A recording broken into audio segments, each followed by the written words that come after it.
Um, Hi everyone. This is our thought today about peace.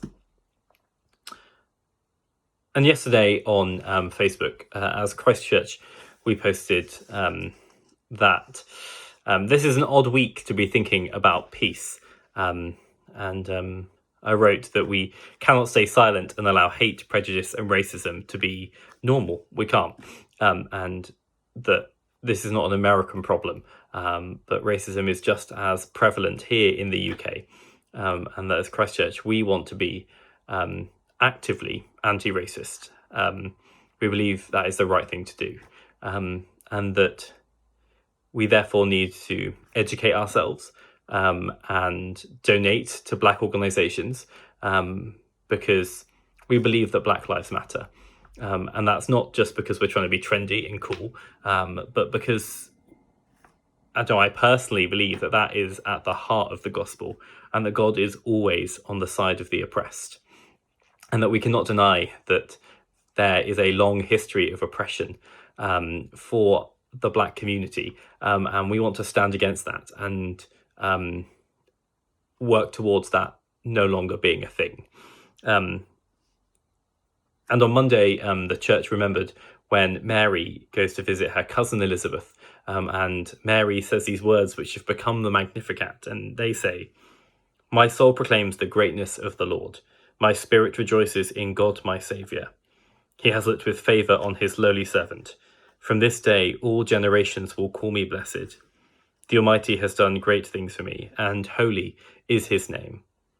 He has mercy on those who fear him from generation to generation.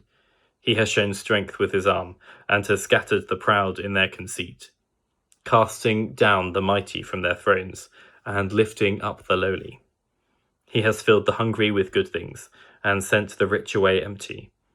He has come to the aid of his servant Israel, to remember his promise of mercy, the promise made to our ancestors, to Abraham and his children forever."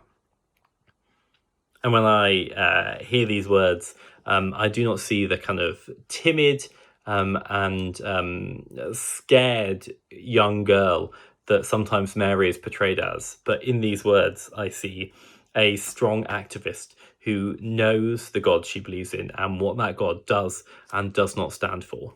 And that is the God that I believe in, the God who wants to cast down the mighty from their thrones and lift up the lowly. I do not believe that there is peace in this world until all people can live in peace and not have to look over their shoulder or worry about doing certain things because they might not come home.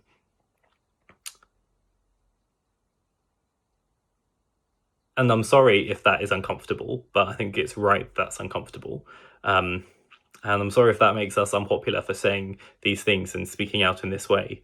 But not all of Jesus's actions were popular.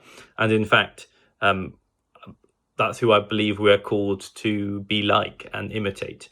I don't think Jesus was popular when he turned over the tables in the temple. In fact, it really wound people up, and it got him killed. But we need to stand up, and we need to commit to being not just not racist ourselves, but being anti-racist and calling it out when we hear it and see it, and reading and learning and donating where we can. I want to say that I'm very much on a journey with this, and I am learning and am educating myself. I'd like to encourage us all to educate ourselves in ways that we can. So let's do our bit to bring about peace in this land and in this world which does not belong to us but belongs to God, a God who does not stand for such things.